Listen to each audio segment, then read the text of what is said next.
Donc, comme vous le savez peut-être, ce matin, on commence une nouvelle série dans l'Évangile de Matthieu, qui, mine de rien, va nous apporter jusqu'au mois d'avril 2027. On en a pour un petit bout ensemble. Évidemment, on a une série d'été, ce ne sera pas à chaque dimanche la série sur Matthieu, mais on a quand même 52 prédications devant nous dans ce long livre. Quand on y pense, c'est quand même pas tant que ça. C'est moins que 2 prédications par chapitre. Des chapitres quand même assez longs, assez volumineux, remplis de stock. Fait que je pense qu'on est raisonnable dans le rythme de croisière qu'on va voir ensemble. Et c'est ça, peut-être ça a l'air loin puis long, mais je vous garantis, on essaie de faire le mieux possible entre une série qui s'étire trop, puis que là, on finit plus de finir, mais une série qui serait peut-être trop rapide et qui nous fait passer à côté des perles et des éléments précieux de cet évangile. Et je sais que plusieurs attendaient impatiemment le début de cette série-là, et je les comprends, j'en faisais partie depuis les derniers mois, ça me faisait du bien de méditer, d'étudier ce livre-là d'une manière plus particulière. Les évangiles sont certainement parmi les livres de la Bible qui représentent le mieux l'accomplissement des promesses de Dieu, des alliances que Dieu avait faites avec son peuple dans l'Ancien Testament. Et c'est certainement une partie de la Bible qui nous est plus accessible pour nous, comme lecteurs nord-américains, occidentaux en 2026. Ça résonne plus que certains livres, des fois obscurs ou un petit peu plus distants. Mais surtout, les 28 chapitres de l'Évangile de Matthieu sont des passages chers à notre foi.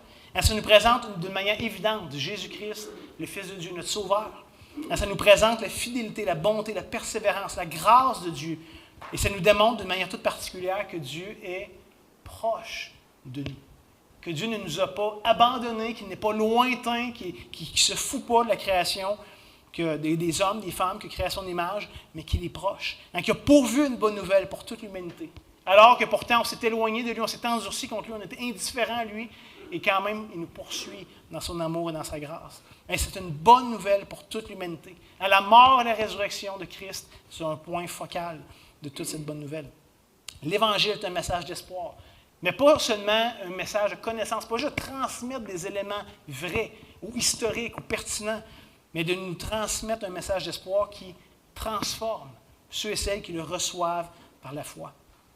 Certainement, ce qu'on va avoir un temps béni dans les prochaines semaines, prochains mois, alors qu'on va savourer ces passages, ces enseignements, ces paraboles, ces longs discours des fois de Jésus qui sont encore tellement pertinents pour nous aujourd'hui.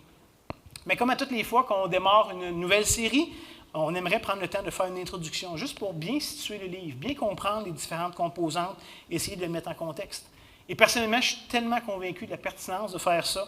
Ça nous aide de mieux profiter du livre, de le mieux savourer. Parce que Dieu n'a pas révélé ça n'importe quand, n'importe comment.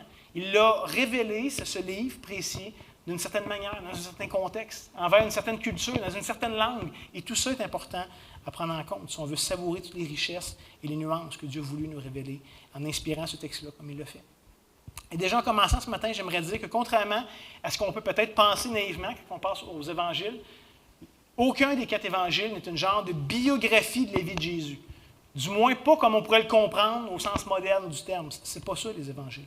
Le but des auteurs n'est pas premièrement de nous relater chaque détail de la vie de Jésus. En vrai, il y a une grande partie de sa vie qu'on ne connaît à peu près rien. À part sa naissance, puis peut-être une fois qu'il avait 12 ans, puis les 3 ans de ministère qu'il a eu, on ne connaît à peu près rien de ce qu'il a fait, où est-ce qu'il était, qu'est-ce qui s'est passé dans sa vie. Donc, le but de chaque auteur est de relater, de mettre l'emphase sur certains éléments précis pour nous permettre d'apprécier l'œuvre, l'identité, la personne de Jésus. Évidemment, avec un focus, comme je disais, tout particulier sur sa mort, sur sa résurrection, qui dans tous les évangiles sont vraiment l'apogée du récit qui nous est rapporté, le point culminant de chacun des évangiles. Mais faisons aussi attention de penser que les évangiles seraient finalement 4 histoires différentes de la vie de Jésus. Plusieurs posent la question, mais pourquoi il y en a 4? Si, je veux dire, Dieu aurait pu juste révéler un évangile, ça aurait fait la job, on aurait compris, les éléments importants auraient été là. Et donc, certains vont peut-être penser, mais de base, c'est 4 histoires différentes de la vie de Jésus. Et ce serait une erreur de penser ça. Très clairement, c'est la même histoire qui nous est rapportée. Il y a définitivement de grandes ressemblances à travers les 4 évangiles, surtout entre les 3 premiers qu'on appelle les évangiles synoptiques, Matthieu, Marc et Luc.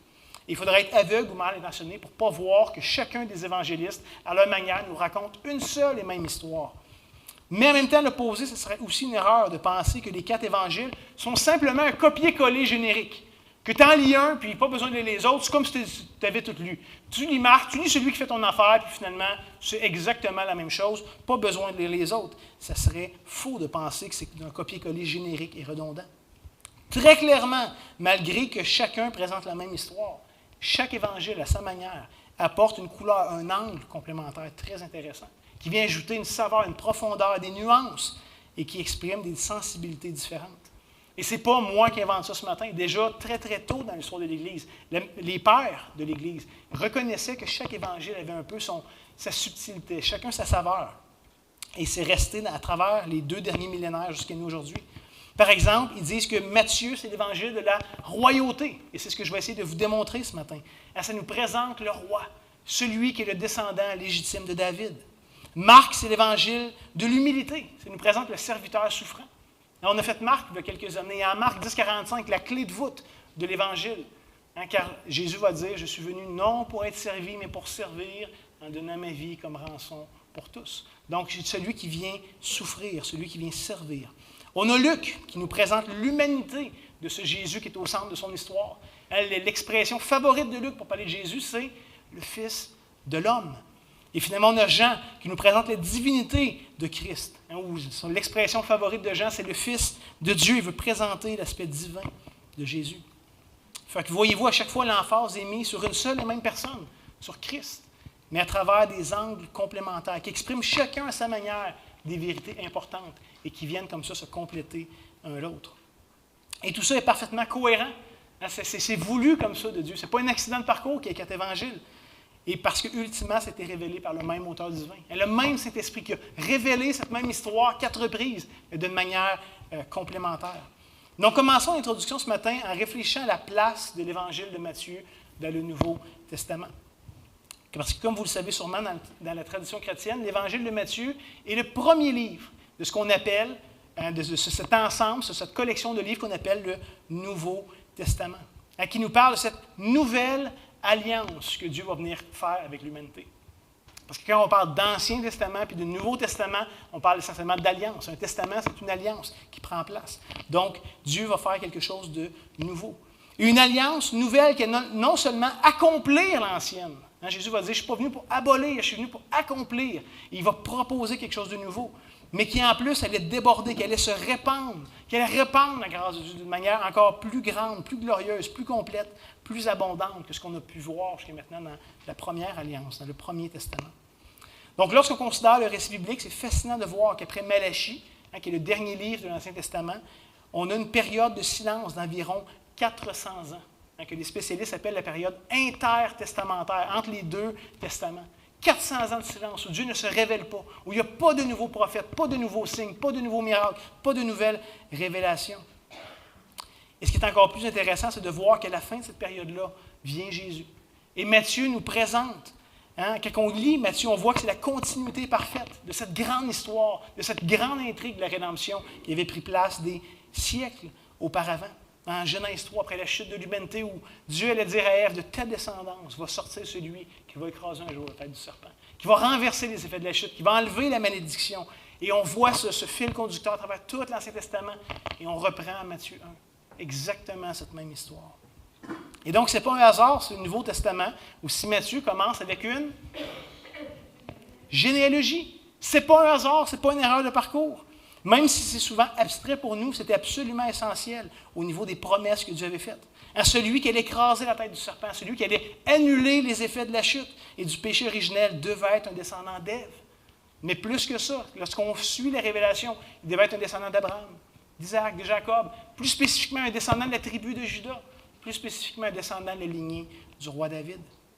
Et la prétention de Matthieu est donc de nous démontrer, de nous convaincre que Jésus est réellement celui qui avait été promis, et que le peuple de Dieu attendait depuis des millénaires à ce point-ci.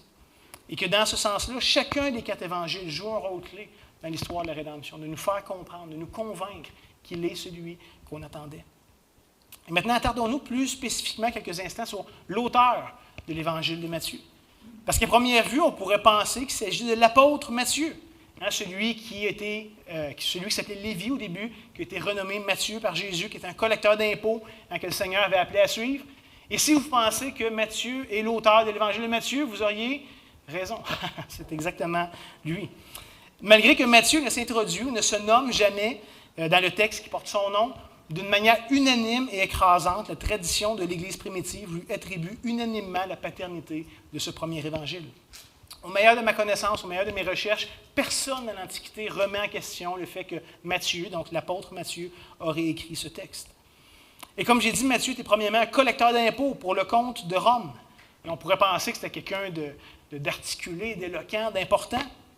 Mais pourtant, il était vu puis traité comme un traître, comme un paria par les Juifs. C'était quelqu'un qui était marginal, exclu, méprisé de la vie sociale et surtout de la vie religieuse. Souvent exclu des synagogues. Ce n'était pas pour lui. Lui, il avait choisi son camp puis il avait choisi le mauvais camp. Et la raison était simple. Les collecteurs d'impôts travaillaient pour les oppresseurs romains, ceux qui avaient un joug pesant sur le peuple d'Israël. En plus, qui prélevaient des taxes pour César, pour payer toutes ses campagnes militaires, puis tout son luxe, toute son opulence. Fait qu'il saignait le peuple d'Israël pour ça. Et Matthieu utilisait parfois son autorité et la protection que les Romains lui donnaient pour extorquer un petit peu plus. Il y avait un salaire, mais il en prenait un petit peu plus, une cote. Fait qu'au lieu que tu dois 100$ à César, tu en dois 105, puis lui, ça met 5 dans les poches. C'était connu, c'était comme ça, il était haï, il était méprisé. On peut penser par exemple à Zachée, qui lui aussi est un collecteur d'impôts, et lorsqu'il se convertit, c'est quoi la première chose qu'il fait? Il dit, je vais rendre au quadruple ce que j'ai pris de trop, ce que j'ai volé finalement au peuple. Donc, on ne réalise pas à quel point c'était audacieux pour Jésus de choisir volontairement un homme aussi marginal pour être un de ses disciples proches, un de ceux qui allait porter son message auprès des Juifs. C'était pas un bon choix, humainement parlant, mais ce n'était pas un hasard que Jésus ait fait ça. Et quelque part, déjà là, c'est une bonne nouvelle pour nous. C'est le rappel que Christ accueille des gens de tout horizon, même des personnes qui sont généralement exclues, mises à part à cause de leur choix, de leur passé. Et des gens qui sont marginaux, qui sont mis à part, qui traînent un opprobre à cause de ce qu'ils représentent ou des choix du passé.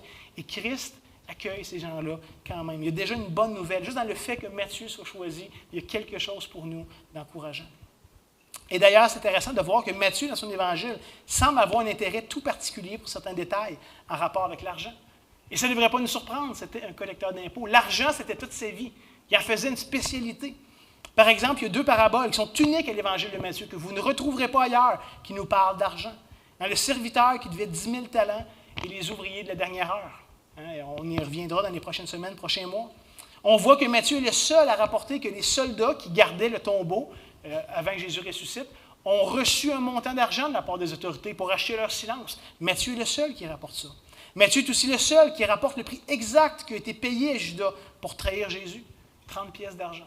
Les autres mentionnent toutes que les souverains sacrificateurs, les scribes, les pharisiens ont donné de l'argent à Judas. Matthieu est le seul qui nous dit exactement le montant. Walvoord et Zock va dire ceci. Il va nous dire l'évangile de Matthieu fait plus souvent allusion à l'argent que n'importe quel des 3 autres évangiles. Cet évangile inclut en fait 3 termes monétaires que l'on ne trouve nulle part ailleurs dans le Nouveau Testament. Les 2 drachmes, en Matthieu 17, 24, un statère, Matthieu 17, 27, et les talents, en Matthieu 18, 24. Étant donné que Matthieu était un publicain ou un collecteur d'impôts, il avait un intérêt pour les pièces de monnaie. Il a noté le coût de certains articles. La profession de publicain exigeait qu'une personne sache écrire et tenir des registres. Donc, il y a des éléments de l'évangile de Matthieu qui reflètent un peu sa personnalité, qui il était, l'expertise qu'il avait développée à travers les années. Ceci étant dit, posons-nous la question, quel est le but de Matthieu lorsqu'il désire mettre son évangile par écrit? Parce que ce n'est pas pour nous parler d'argent qu'il fait ça. Okay? On voit qu'il y a un intérêt particulier pour les détails monétaires, mais ce n'est pas le but de Matthieu. Et d'ailleurs, Matthieu, qui est probablement le premier des 4 évangiles à être écrit. Puis là, il y a un débat interne à savoir si tu Marc, si tu Matthieu, puis on ne tombe pas là-dedans ce matin. Mais chose sûre, Matthieu est un texte très hâtif, quelques décennies plus tard, après la mort et la résurrection de Jésus. Et c'est un texte qui a été reconnu, accepté rapidement par l'Église primitive, en plus de jouer un rôle important dans les premières communautés chrétiennes. C'est un des évangiles les plus cités par les pères et les autres. C'est un texte qui a été reconnu et accepté très, très tôt. Et comme je l'ai mentionné tantôt, le but de Matthieu, que Matthieu semble poursuivre, c'est de présenter Jésus comme le roi légitime du peuple de Dieu. Il va essayer de nous convaincre que c'est lui, que c'est ce Jésus qui accomplit à la lettre chacune des prophéties faites à David et à ses lignées. Et au tout début de l'Évangile, on voit quoi? On voit la naissance du roi des Juifs. En Matthieu 1:1. Et je vous épargne, ce matin, on aurait dû traiter toute la généalogie. Je vous épargne la lecture de la généalogie, là. Mais je vous encourage, allez la lire cette semaine. Il y a certainement des noms que vous allez reconnaître. Par exemple, une Ruth et un Boaz, qu'on a vu l'automne passé, qui étaient les parents de David et donc qui font partie de la généalogie de Jésus. Et plusieurs de ces noms apparaissent un peu partout dans l'Ancien Testament. Mais on lit à Matthieu 1.1, en commençant l'Évangile, généalogie de Jésus-Christ. Et là, il y a deux choses importantes à retenir. Fils de David, il est de la lignée du roi. Et fils d'Abraham, il est le Messie d'Israël. Jésus est ce roi attendu. Et c'était l'attente des mages qui sont venus de rien, que Matthieu nous rapporte dans son Évangile. On voit Matthieu 2, les versets 1 et 2. Jésus est emmené à Bethléem en Judée, au temps du roi Hérode. Voici des mages de rien arrivèrent à Jérusalem. Pourquoi est-ce qu'ils arrivent à Jérusalem? Ils vont dans la capitale, ils vont dans le palais royal qui est occupé par l'usurpateur Hérode. Mais dans leur tête, eux, s'en vont accueillir le roi. Et donc, ils vont dans le palais du roi. Ils disent, où est le roi des Juifs qui vient de naître, quand nous avons vu son étoile en Orient, et nous sommes venus pour l'adorer.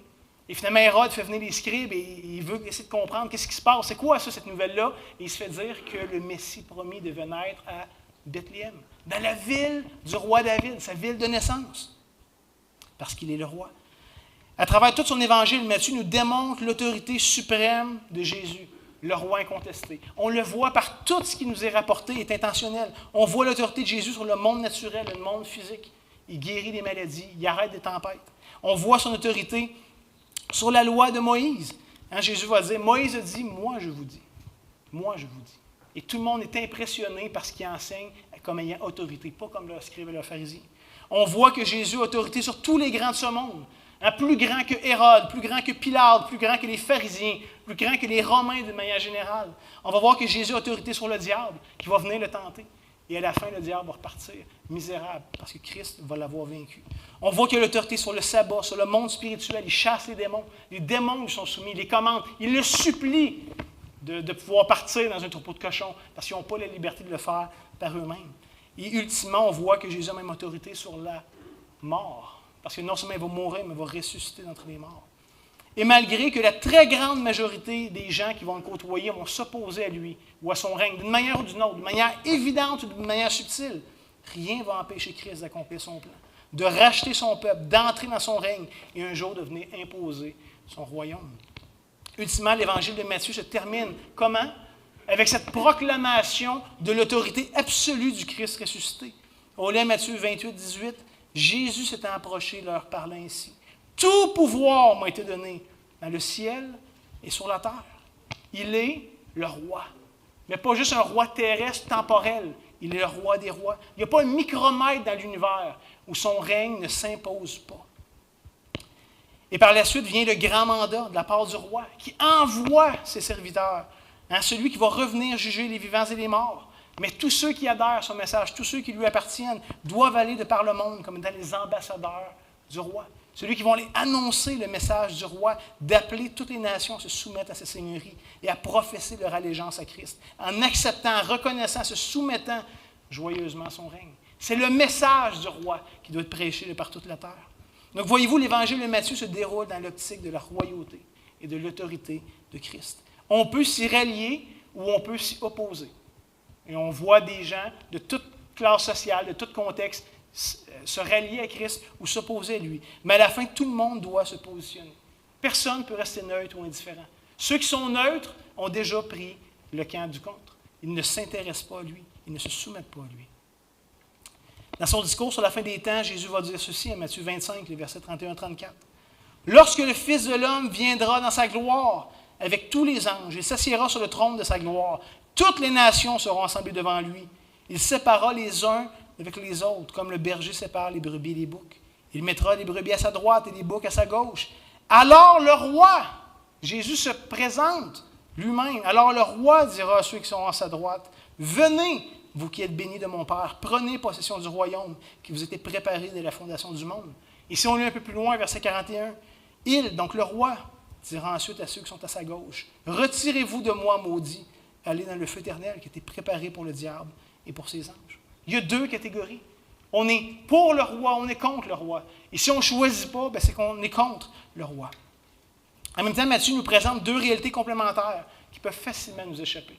Lorsqu'on lit l'Évangile, ça peut devenir difficile pour nous de réconcilier la grande vérité que Matthieu veut nous présenter avec le texte qui nous est écrit. Lorsqu'on lit Matthieu, c'est évident que Jésus est le roi et le maître, même durant sa vie ici-bas. Comme je vous le dis, il guérit, il chasse les démons, il a autorité sur la nature, il multiplie le pain. C'est lui qui règne. Il a vraiment toute l'autorité. Pourtant, on voit aussi qu'il est venu comme un homme faible, comme un homme fragile, comme un homme dépendant, qui vit la même vie que vous et moi, et qui va même aller jusqu'à être rejeté par son peuple et mourir injustement par l'oppresseur romain. Le roi vient et est rejeté par ceux sur qui il aurait dû régner. Il va mourir de la part de ses ennemis.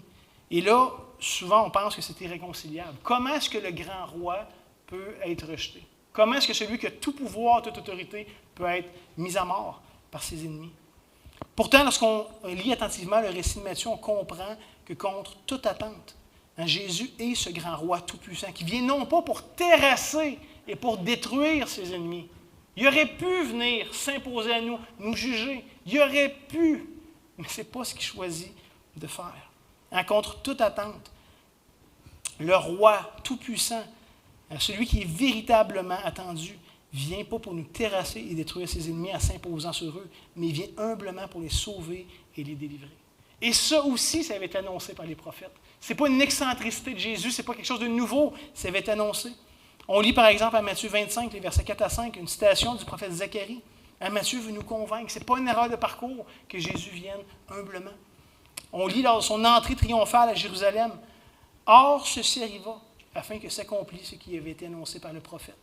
Dites à la fille de Sion, voici ton roi vient à toi plein de douceur, monté sur un ânon, le petit d'une ânesse. » Il aurait pu venir qu'un grand cortège, puis d'un char luxueux tiré par des chevaux blancs, comme les empereurs font. Mais il vient sur un âne. C'est un roi humble. C'est un roi qui ne vient pas mettre l'attention sur lui, mais qui a une mission précise. Voyez-vous, la majorité de l'Évangile de Matthieu nous présente que la première venue de Jésus était humble, que c'était une venue discrète. Mais en même temps, il annonce aussi clairement sa deuxième venue. Il y a des textes comme ça qui nous laissent entrevoir. Et comme on vient de le lire, cette deuxième venue va être très différente de la première. Un jour, Christ va venir établir son règne de manière totale et complète. Ça va venir. Ce n'est pas parce qu'il ne l'a pas fait la première fois que ça ne viendra pas. Son règne va s'imposer à nous de gré ou de force. Et à ce moment-là, tous les genoux vont fléchir. Soit volontairement, joyeusement ou par contrainte. Toute langue, à ce moment-là, va confesser qu'il est Seigneur. Ce ne sera pas possible de s'illusionner, de penser autrement, de croire autre chose. Ça va être évident que c'est lui le roi. Et lors de la comparution de Jésus devant le Sanhédrin, on lit ceci en Matthieu 26, 62-64. Le souverain sacrificateur se leva et lui dit, « Ne réponds-tu rien? Qu'est-ce que ces hommes déposent contre toi? » Jésus garda le silence. Et le souverain sacrificateur, prenant la parole, lui dit, « Je t'adjure par le Dieu vivant de nous dire si tu es le Christ, le Fils de Dieu. » Jésus lui répondit, « Tu l'as dit. » Et là, il donne un aperçu de sa deuxième venue. Là, ce qu'il va dire, « De plus, je vous le déclare, vous verrez désormais le Fils de l'homme assis à la droite de la puissance de Dieu et venant sur les nuées. » Il est ce roi. Il était ce roi avec une venue humble, mais qui va revenir triomphalement. Voyez-vous, Matthieu écrit son évangile en se concentrant principalement à présenter la première venue, quoique ne se gêne pas pour nous donner des aperçus de la deuxième. Mais l'emphase est vraiment mise sur le roi de l'univers dans son humilité, où il n'a pas cherché à terrasser ou à s'imposer à nous, en utilisant ou manifestant son pouvoir contre nous, quoique il aurait certainement eu le droit et l'autorité de le faire.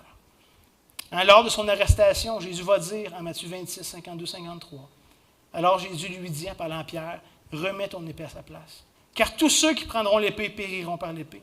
Penses-tu que je ne puisse pas invoquer mon Père qui me donnerait à l'instant plus de 12 légions d'anges? » Pierre, penses-tu que si je voulais être délivré des Romains, je ne pourrais pas juste claquer des doigts et être servi par des anges? Ça aurait été une hécatombe, ça aurait été un massacre à Jérusalem si Jésus avait voulu être délivré des Romains.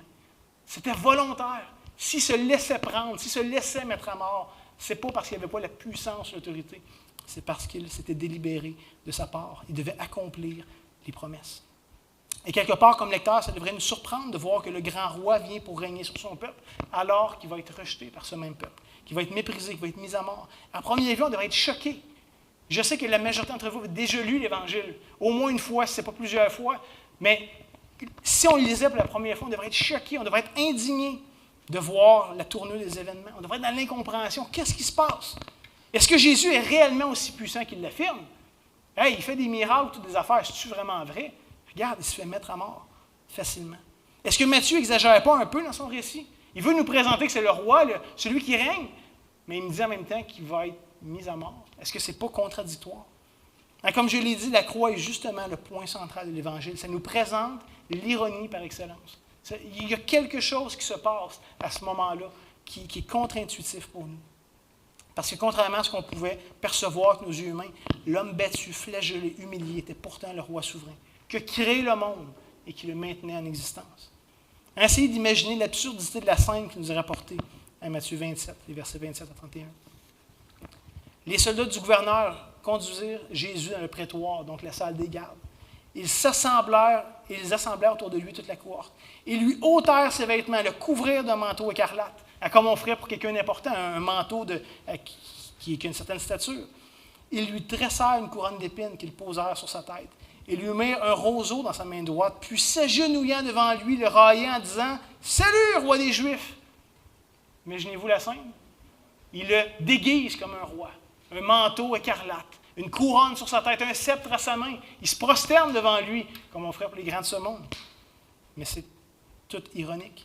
Dans verset 30, il crachait contre lui, prenait le roseau, arrachait le sceptre des mains du roi et lui frappait sur sa tête, qui avait une couronne d'épines. Après s'être ainsi moqué de lui, ils lui ôtèrent le manteau, lui remirent ses vêtements et l'amenèrent pour le crucifier. Donc les soldats se moquent d'une manière méprisante, sans réaliser qu'il était pourtant roi. Pour eux, ils le déguisent comme un roi. Ils se moquent de lui, alors qu'il était réellement ce qu'il disait être. On lit juste un peu plus loin, Matthieu 27, 37 à 43. Pour indiquer le sujet de sa condamnation, on écrivit au-dessus de sa tête, sur la croix, le petit écriteau, « Celui-ci est Jésus, le roi des Juifs ». Et ils ont écrit ça pour se moquer, alors que c'était un écriteau qui présentait la réalité telle qu'elle était. Avec lui furent crucifiés 2 brigands, l'un à sa droite, l'autre à sa gauche. Les passants l'injuriaient et secouaient la tête en disant « Toi qui détruis le temple et qui le rebâtis en 3 jours, sauve-toi toi-même. Si tu es fils de Dieu, descends de la croix. » Les principaux sacrificateurs avec les scribes et les anciens se moquaient aussi de lui et disaient « Il a sauvé les autres. Il prétend avoir fait toutes sortes de choses pour les autres, mais il ne peut se sauver lui-même. S'il est roi d'Israël comme il le prétend, qu'il descende de la croix et nous croirons en lui. » Si Christ se serait sauvé, on n'aurait pas été sauvé. Tout est là l'ironie, le dilemme de la croix. Puis vient le verset 43, « Il s'est confié en Dieu. Que Dieu le délivre maintenant s'il l'aime, car il a dit, je suis fils de Dieu. » Est-ce que Dieu aimait vraiment celui qui se disait être son fils? Et pourtant, le Père a toujours eu un amour infini pour son Fils unique, son bien-aimé. Là, il n'y a pas la question. Si Jésus est en train d'agoniser et de mourir sur une croix romaine, ce n'est pas par manque d'amour du Père. Ce n'est pas par manque de puissance ou de pouvoir ou de capacité, mais c'est parce que le Dieu trinitaire avait choisi, avant la fondation du monde, de sauver son peuple de ses fautes. Ne perdons jamais de vue que l'Évangile est une grâce légale. C'est une bonne nouvelle, mais c'est une grâce légale. La justice devait être accomplie, le mal devait être condamné. Et soit on portait le poids de nos fautes devant Dieu, ou soit un autre venait, se chargeait de lui, sur lui de nos fautes, et payait à notre place. Mais qui dit roi dit aussi royaume. Royaume. Mais pas le genre de royaume qu'on pourrait penser ou concevoir avec nos standards humains. On va parler ici d'un royaume bien différent, un royaume inversé. Il va même dire, Jésus, que son royaume n'est pas de ce monde. Il n'est pas en train de compétitionner avec César. Il n'est pas en train d'envier le trône de César. Ce n'est pas le point de Jésus. Un des thèmes préférés de Matthieu est justement cette idée que Christ vient inaugurer le royaume de Dieu. C'est pourquoi est-ce que la majorité des théologiens parlent de l'évangile de Matthieu comme l'évangile du royaume. Le thème revient quand même une 50aine de reprises à travers l'évangile. Et c'est super intéressant. Lorsqu'on suit le fil conducteur, la trame narrative de la Bible, on voit que Dieu crée le monde, l'univers. Il va mettre l'homme et la femme, créés à son image, au milieu du jardin. Et il est en communion, il est en relation avec eux. Dieu marche avec eux dans le jardin. Il vient la chute, et qu'est-ce qui se passe? Il y a une séparation de l'homme et de Dieu. Il y a une séparation de la terre et des cieux. Il y a une compétition maintenant entre la terre qui est maudite, qui est mise à part. Le sol est maudit. Et figurativement, le ciel, Dieu habite le ciel, mais il va juste condamner, juger cette terre. Et on voit à travers le récit de l'Ancien Testament que Dieu, son but, c'est de se réconcilier avec l'homme, de nous réconcilier avec lui. Il va faire toutes sortes de tentatives, des alliances, des promesses, des grandes œuvres. Au point où un jour, dans le tabernacle, dans le temple, il y a le lieu très saint, la présence de Dieu va être au milieu de son peuple. Mais que le peuple n'aura jamais accès à Dieu. S'il rentre, il meurt. Il reste une séparation immense entre Dieu et le peuple, malgré que techniquement, sa présence est au milieu d'eux. Et on voit cette difficulté, cette ambiguïté constamment à travers l'Ancien Testament jusqu'à ce que Jésus vienne. Que Dieu s'incarne, que Dieu vienne habiter au milieu des hommes. De réunir la terre et les cieux. Et ultimement, l'histoire de la Bible finit comment? Une nouvelle terre et des nouveaux cieux, où Dieu habite, la Jérusalem céleste qui descend du ciel sur la terre. Et Dieu va dire, voici maintenant, il habitera avec eux. Ce qui a été brisé, ce qui a été perdu à la chute va être retrouvé ultimement à la fin. Par Jésus, le royaume s'est approché de nous. Et par la croix, on peut passer du royaume des ténèbres au royaume du Fils, au royaume de Dieu, au royaume de la lumière. Et c'était clairement le message de Jean-Baptiste, qui était le précurseur de ce Messie. On lit à Matthieu 3,20. C'était quoi le message de Jean-Baptiste? Repentez-vous. Pourquoi? Le royaume des cieux est proche. Dieu va revenir. Faites attention, préparez-vous. Selon Matthieu, le thème du royaume faisait partie intégrante aussi du message de Jésus. On lit un chapitre plus loin, Matthieu 4, verset 17, quand Jésus commence son ministère public. Dès ce moment-là, Jésus commence à prêcher, à dire « Repentez-vous, car le royaume des cieux est proche. » Il est cet avant-goût du royaume de Dieu au milieu de nous. Matthieu 4, 23, Jésus parcourait toute la Galilée enseignant dans les synagogues, prêchant la bonne nouvelle du royaume. Et qu'est-ce qui accompagnait cette prédication, cette annonce? Guérissant toute maladie, toute infirmité parmi le peuple. Dieu vient habiter au milieu de nous. Il vient renverser les effets de la chute, la maladie, la mort, tout ça, ce qui est venu de Genèse 3. Jésus vient et démontre qu'il fait autrement, qu'il a autorité même sur ça. Et il renverse les effets. Matthieu 7, 21, ceux qui me disent Seigneur, Seigneur, n'entreront pas tous dans le royaume des cieux. Ce n'est pas parce que le roi vient que nécessairement tous vont prendre part à son royaume. C'est le seul qui fait la volonté de mon Père qui est dans les cieux. On est appelé à porter allégeance au roi. Matthieu 9, 35, Jésus parcourait toutes les villes et villages, enseignant dans les synagogues, prêchant la bonne nouvelle du royaume. Et encore une fois, c'est accompagné de guérissant toute maladie, toute infirmité. Mais c'est aussi la mission, c'est le message des disciples de Jésus. Matthieu 10, le verset 7, Jésus va les commander. Allez, prêchez. Et dites quoi? C'est quoi votre message? C'est quoi que je vous envoie dire?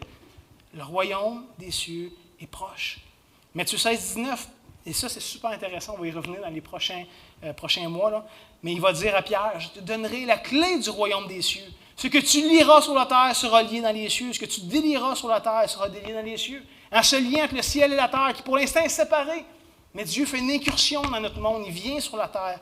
Et là, on va revenir là-dessus. C'est tellement intéressant. Matthieu 24, 14. Toujours Jésus qui dit « Cette bonne nouvelle du royaume sera prêchée dans le monde entier pour servir de témoignage à toutes les nations. Alors viendra la fin. » Et depuis qu'il a dit ça, ça a traversé les siècles, ça a traversé les continents, ça a traversé les langues, ça a traversé les cultures, jusqu'à nous, aujourd'hui. Et finalement, Matthieu 26, le verset 29, « Je vous le dis, Jésus nous mentionne, je ne boirai plus désormais de ce fruit de la vigne jusqu'au jour où j'en boirai de nouveau avec vous dans le royaume de mon Père. » Et il y a définitivement cette optique où un jour le royaume va être manifesté. Pour l'instant, ça semble être loin et abstrait, mais ce royaume va venir et on va y prendre part. Et de toutes ces références que je viens de donner, ce n'est pas exhaustif. Comme je disais, il y en aurait beaucoup d'autres. C'est sans parler de toutes les paraboles du royaume, qui sont uniques souvent à Matthieu, et qui commencent par « Le royaume des cieux est semblable à… » Et là vient une parabole.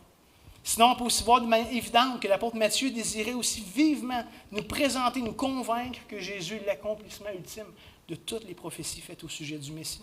Et il va utiliser à 15 reprises ce genre de langage-là dans son évangile. Il va nous dire le lieu de la naissance, afin que s'accomplisse la parole du prophète. Il va nous parler de sa fuite en Égypte, afin, comme les Écritures disaient, j'appellerai mon fils hors d'Égypte. Mais il va aussi revenir à Nazareth, afin que le prophète, ce qui avait été annoncé, s'accomplisse. Matthieu constamment essaie de nous faire ces liens-là, d'une manière évidente, de manière manifeste, qu'on saisisse qu'il est celui qui devait venir. Lorsqu'on lit l'Évangile de Matthieu, évidemment, c'est écrit pour les Juifs, en premier. Pour ceux qui connaissent ces prophéties, celui qui n'a jamais entendu parler du prophète Michée, ça va être difficile pour lui d'apprécier le lien que Matthieu essaie de faire. Mais pour les Juifs qui connaissaient la loi, qui connaissaient les Écritures, qui connaissaient ce qui était dit au sujet du Messie, qui l'attendaient, ça faisait du sens. Donc c'est évident que Matthieu écrit premièrement pour les Juifs. Et comme j'ai dit, il désire démontrer que Jésus est l'accomplissement des annonces, des promesses, des alliances faites avec Israël. Il y a énormément de références faites à l'Ancien Testament, une cinquantaine de citations textuelles, en plus d'avoir environ 75 allusions des événements de l'Ancien Testament. Matthieu veut démontrer son point à partir des Écritures. Mais c'est intéressant de garder en tête que lorsque Matthieu écrit son livre, les Juifs ont déjà rejeté leur roi. Matthieu n'écrit pas au sujet de Jésus avant sa venue. Il n'écrit pas pendant son ministère. Il écrit après la croix, après que le peuple de Dieu ait rejeté le Messie. On lit à Matthieu 27, le verset 22-25. Pilate leur dit, « Que ferai-je donc de Jésus qu'on appelle Christ? » Et tous, en parlant de tous, ici c'est la foule, c'est les gens de Jérusalem, c'est les Juifs, tous répondaient qu'il soit crucifié. Le gouverneur dit, « Mais quel mal a-t-il fait? » Et il cria encore plus fort qu'il soit crucifié. On n'a pas d'argument, on n'a rien à lui reprocher, on veut qu'il meure. Pilate, voyant qu'il ne gagnait rien, mais que le tumulte augmentait, prit de l'eau, se lava les mains en présence de la foule et dit, « Je suis innocent du sang de ce juste, cela vous regarde. » Et tout le peuple répondit quoi? Que son sang retombe sur nous et sur nos enfants. Matthieu écrit à ces gens qui ont rejeté le roi et qui en portent la pleine responsabilité. Un des buts de Matthieu est donc de présenter maintenant que le salut est possible pour tous. Autant pour les Juifs rebelles et endurcis que pour les nations idolâtres et incrédules. C'est un salut pour tous. Tous sont maintenant les bienvenus à se soumettre au règne du roi Jésus. C'est une annonce, c'est une invitation. Chacun est bienvenu à prendre part à son royaume. L'Évangile est la bonne nouvelle, même pour le pire des pécheurs. C'est un des grands thèmes que Matthieu veut présenter à travers son écrit. Et cette ouverture envers les païens n'est pas un accident de parcours. C'est pas comme si Dieu avait dit « Merde, ils ont crucifié mon Messie, laisse faire, plan B, on change la chose. » C'est pas un accident. C'était prévu comme ça, c'était le désir, c'était le plan de Dieu depuis le début. Qu'est-ce que Dieu avait dit à Abraham lorsqu'il fait une première alliance avec lui? Il va lui promettre plein de choses. Tu vas avoir un pays, tu vas avoir une longue descendance, ils vont dire toutes les nations de la terre vont être bénies en toi, à ta postérité. Parce qu'un jour allait venir ce Messie qui allait sortir de la postérité d'Abraham et qui allait être une bénédiction pour tous. Par exemple, on peut voir que Matthieu intentionnellement inclut les récits suivants dans son évangile. Il va nous parler des mages qui viennent d'Orient, de ces Babyloniens, de ces Chaldéens qui viennent de loin, reconnaître l'enfant. C'est Matthieu le seul qui nous rapporte ça. Il nous présente la guérison de plusieurs païens, un centurion romain, puis toutes sortes de gens qui normalement ne faisaient pas partie du peuple de Dieu. Il faut faire référence à la reine de Séba, la reine d'Éthiopie qui était venue voir Salomon pour être impressionnée de sa sagesse. Et Jésus va dire ici, il y a plus que Salomon. Il va nous parler de ses prophéties pour les païens. Il annonce que le refus des Juifs allait ouvrir la porte aux nations. Il dit que cet évangile va être prêché jusqu'aux extrémités de la terre, jusqu'à la fin. Il nous présente son désir explicite que l'évangile serait une bonne nouvelle pour tous les peuples. Donc Matthieu écrit premièrement pour convaincre les Juifs de se tourner vers leur Messie, qui ont rejeté. Mais aussi, très clairement, il désire que tous, sans exception, comprennent que le message de l'Évangile s'adresse à eux, que tous, sans exception, peuvent répondre positivement à ce message. Maintenant, intéressons-nous rapidement, avec les quelques minutes qui nous restent, aux particularités de l'Évangile de Matthieu. Parce que, comme je l'ai dit, il y a plusieurs éléments qui lui sont uniques, qu'on ne retrouvera pas ailleurs. Et on peut, entre autres, penser aux éléments concernant l'enfance de Jésus. On ne connaît pas grand-chose de la naissance de Jésus. Il y a Luc qui en parle un petit peu, mais Matthieu, avec un petit peu plus de détails. L'enfance de Jésus, le fameux sermon sur la montagne, le chapitre 5 à 7. Et il y a certaines paraboles, comme je disais, qui sont uniques à Matthieu, souvent en rapport avec le royaume. Il y a des discours eschatologiques, des discours sur la fin qui sont uniques à Matthieu. On voit aussi la grande commission, que l'Évangile se termine sur cette commission, sur ce grand mandat qui est donné à l'Église. Mais selon moi, l'élément le plus intéressant qui est unique à Matthieu, c'est la mention, justement, de l'Église, à 2 reprises de son Évangile. Et ça devrait nous frapper. On prend pour acquis, puisqu'on connaît l'Église et tout ça, on a lu les épîtres de Paul, mais il faut réaliser, il y a quelque chose d'étrange là-dessus. Normalement, d'un point de vue chronologique, l'Église est établie seulement après la résurrection de Christ, après la Pentecôte, après que Jésus soit monté vers le Père et qu'il a envoyé l'Esprit. Là, l'Église commence. À ce point-là, pas durant le ministère de Jésus. Donc, c'est surprenant ici de retrouver à 2 reprises des enseignements sur l'Église durant la vie de Jésus, que Jésus aurait parlé de l'Église. Et Matthieu nous rapporte ces paroles-là. Mais pourtant, ce sont des enseignements extrêmement intéressants, extrêmement précieux, extrêmement pertinents pour nous, pour savoir comment vivre à la lumière du roi qui vient pour établir son royaume. Il y a quelque chose de fascinant avec ça. C'est très riche de signification. Déjà d'avance, Matthieu veut aider le lecteur à comprendre que l'Église, ce peuple qui va être issu de ce mouvement inauguré par Jésus, que l'Église va être une communauté de gens renouvelés, régénérés, composée de Juifs, oui, certainement, mais aussi composée de païens. Juifs et païens, réunis ensemble, qui confessent tous leur allégeance au roi Jésus. Il y a une juste confession à son égard. Et que ceux qui confessent Christ doivent être reconnus par l'Église, par ce peuple, par cette nouvelle entité, cette nouvelle humanité régénérée par Christ. Ils doivent être reconnus comme ses disciples. Ils doivent maintenant vivre à la lumière de ses enseignements, vivre à la lumière de ce qu'il propose. Matthieu essaie de nous démontrer que les chrétiens ne sont pas juste une genre de secte juive un peu bizarre, un peu marginale, qui interprète les choses de manière un peu funky. Non. Ce n'est pas un rassemblement illégitime du peuple de Dieu, mais c'est l'accomplissement, c'est l'apogée du peuple de Dieu. Jésus va dire quoi au sujet de l'Église? Je bâtirai mon Église. C'est son œuvre, c'est son initiative, c'est son désir. La communauté de Christ est voulue de Dieu. Ce n'est pas une invention humaine, mais une communauté créée par Jésus, unifiée par son esprit. Et en réponse au règne de Christ, donc les disciples ont la responsabilité, le devoir d'agir selon les enseignements, sous l'autorité du roi, en étant les ambassadeurs de son royaume, ici-bas maintenant, sur terre. Chaque église locale devient une démonstration physique de la présence de Dieu, du règne de Dieu. C'est l'expression tangible d'une réalité spirituelle. Ce matin, on déclare que Jésus règne. C'est ça qu'on fait en se rassemblant. Peu importe ce que le monde pense, Jésus règne. Et de par le monde, des millions d'autres églises comme nous se réunissent pour affirmer le règne unique de Dieu. À la lumière de l'œuvre et de la personne de Jésus, ça nous aide à comprendre que ses disciples prennent déjà part au royaume de Dieu. On en a déjà un avant-goût. On n'a pas tout reçu, mais on prend part. Il y a quelque chose qui est déjà amorcé. Mais ces enseignements-là de Jésus nous aident donc à comprendre que l'Église n'est pas une nouvelle institution qui sort de nulle part. Ce n'est pas non plus quelque chose qui viendrait pour remplacer Israël ou être en compétition avec Israël. Ce n'est pas ça. L'Église est l'accomplissement de tout ça. Et l'accomplissement d'Israël est la plénitude de la révélation du plan de Dieu. Paul va le dire plus tard en parlant de l'Église. Il va dire c'est le mystère caché de tout temps. Et maintenant est révélé pour nous. De réunir toutes choses, juifs, païens, hommes, femmes, des gens de toute langue, de toute nation, de toute culture, de tout réunir sous l'autorité du Fils de Dieu. Et en ce sens, Israël n'était que l'ombre d'une réalité beaucoup plus grande, beaucoup plus glorieuse, qui est maintenant établie, instituée, révélée par Christ. Et cette réalité, cette nouvelle réalité s'appelle l'Église. Ce qui nous amène maintenant à la conclusion. À quoi est-ce qu'on devrait s'attendre dans les prochaines semaines, dans les prochains mois? Une des grandes vérités de l'Évangile de Matthieu, c'est que nous devons tous nous positionner devant les affirmations que Jésus fait concernant sa personne et son identité. Personne ne peut rester neutre. On doit accepter ou on doit refuser. Il n'y a pas d'autres opportunités. Ceux qui disent, Jésus, moi, il est bien sympathique, je l'aime bien, mais pas de là à me soumettre à lui. C'est une bonne personne, il est moral, c'est un enseignant, tu es en train de rejeter ses prétentions à son sujet. Jésus ne venait pas juste pour être un grand enseignant ou un bon exemple. Beaucoup plus que ça. Mais allons pas penser ici qu'il s'agit uniquement d'une réponse intellectuelle devant des évidences. Le point que Jésus essaie de faire, c'est pas qu'on soit d'accord avec lui. Ben oui, je trouve que ça fait bien du sens. Je trouve que Jésus est bien intéressant. C'est un bon modèle. Non.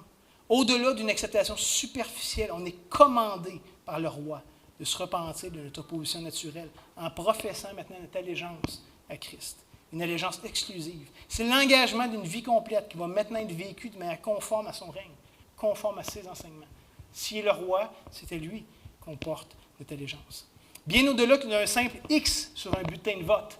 Moi je vote Jésus, ça a bien du sens, j'aime son programme électoral, j'aime ça, ça amène de la nouveauté dans ce qui est autour de nous. Non, c'est pas ça. On est appelé à plier le genou devant le roi. On n'est pas dans une démocratie, contrairement à ce qu'on pense. Imaginez que tout ce qui est créé fasse un référendum cosmique et vote contre le règne de Christ. Il n'est pas moins glorieux, il ne régnera pas moins. Son règne est absolu. Tout pouvoir lui était donné. Mais en même temps, pensez pas qu'on est juste des sujets, juste des paysans d'un roi, puis qu'on est des marionnettes dans tout ça. Qu'on est des pions que le roi veut bien utiliser comme il veut. Ce n'est pas ce que l'Évangile nous dit. On n'est pas sans valeur. Ceux qui font partie de son règne sont maintenant adoptés comme des héritiers. Ils sont invités à prendre part à son règne, à être héritiers avec Christ, au même titre que lui. Jésus ne vient pas pour renverser Rome. Il ne vient pas pour renverser les royaumes terrestres de ce monde, mais il vient imposer son royaume. Il ne joue pas dans la même ligue que nous. Il joue dans une ligue complètement différente. Et son royaume éternel va s'imposer à nous. Et il le fait comment, ça? Comment est-ce qu'il impose son royaume en ce moment? Pas par force, pas en allant en guerre ou en s'imposant quoi que ce soit. Il le vient en transformant intérieurement ceux qui répondent à son appel par la foi. Et la question que vous devriez, chacun d'entre vous, vous poser à travers toute la série sur l'Évangile de Matthieu, c'est la suivante. Avez-vous plié les genoux devant la seigneurie de Christ? Avez-vous plié les genoux devant la seigneurie du roi légitime? Est-ce que vous lui donnez votre allégeance totale et entière? Ou est-ce que vous vous opposez encore à lui, à son règne, à sa loi, à son royaume? On ne parle pas ici d'une décision temporaire, de quelque chose de vite fait sur le bout des lèvres. Ce n'est pas de ça qu'on parle. On parle d'un changement de cœur radical, d'une transformation profonde qui va produire un amour réel envers ce roi, une persévérance, un zèle à marcher en ses traces et à vouloir lui plaire. C'est de ça qu'on parle ici. Si vous êtes citoyen du royaume des cieux ce matin, de quelle manière votre allégeance se manifeste? Parce qu'encore une fois, ce n'est pas juste dans votre tête, ce n'est pas juste du bout des lèvres, c'est appelé à se manifester dans votre vie. Comment est-ce que vous prenez part au règne du roi, à sa grande commission, au grand mandat qu'il a laissé à son peuple, à son Église? De quelle manière est-ce que vous êtes un ambassadeur légitime du royaume à venir, qui est actuellement révélé par l'Église? Êtes-vous reconnu par son peuple? Êtes-vous engagé? Êtes-vous associé publiquement avec son peuple? Ou vous êtes à part, à faire vos affaires? Le roi a mis en place son royaume. Et on n'est pas appelé à être des citoyens étrangers les uns des autres, mais à vivre ensemble. Je termine en lisant ce passage en 2 Corinthiens chapitre 5, les versets 17 à 20. Et est-ce que ce passage-là, posez-vous la question, est-ce que ça décrit votre vie? Est-ce que ça représente votre expérience? Paul écrit, « Si quelqu'un est en Christ, si quelqu'un a soumis son allégeance à ce roi, il est une nouvelle créature, les choses anciennes sont passées, voici toutes choses sont devenues nouvelles. Et tout cela vient de Dieu qui nous a réconciliés avec lui par Christ et qui nous a donné le ministère de la réconciliation. » Et remarquez le verset 19. « Car Dieu était en Christ, sur la croix, réconciliant le monde avec lui-même, n'imputant point aux hommes leurs offenses, et il a mis en nous la parole de réconciliation. Nous faisons donc des fonctions d'ambassadeurs. On représente un pays, on représente une nation, on représente un royaume. Nous sommes des ambassadeurs pour Christ le roi. Comme si Dieu exhortait par nous. Nous vous en supplions au nom de Christ, soyez réconciliés avec Dieu. » C'est le grand message de l'Évangile de Matthieu. C'était la réalité pour le peuple de Dieu depuis 2 millénaires jusqu'à nous aujourd'hui. Et Jésus nous invite à continuer cette œuvre. Premièrement, se soumettant à lui, mais deuxièmement, en annonçant, en manifestant son règne et son royaume. Prions ensemble. Éternel notre Dieu, merci pour ta révélation. Merci pour cet évangile de Matthieu qui nous présente des grandes vérités à ton sujet. Souvent des vérités qui nous bouleversent, qui nous bousculent. On est prêt à aimer quelqu'un qui nous aime, mais tu nous invites à plus que ça. Tu nous invites à se soumettre à toi, de te donner cette allégeance complète et entière, de vivre comme tes sujets, comme tes enfants, que tu as adoptés à grand prix. Oh Seigneur, donne-nous un cœur pour recevoir cette révélation de ta part, de recevoir ces demandes. Puisque tu règnes, on va être de ceux qui sont obéissants, qui s'harmonisent avec toi. Oh Seigneur, que dans les prochaines semaines, tu puisses labourer nos cœurs, nous rencontrer, nous aider à réévaluer où est-ce qu'on en est dans tout ça, où est-ce qu'on en est avec toi. Et Seigneur, comme tu nous as appris toi-même à prier, que ton règne vienne, que ta volonté soit faite sur la terre comme au ciel, Seigneur. On est de ceux qui hâtent ce royaume, qui hâtent ta venue. Mais en attendant, Seigneur, rends-nous fidèles par ton esprit, par ton aide, par ton soutien.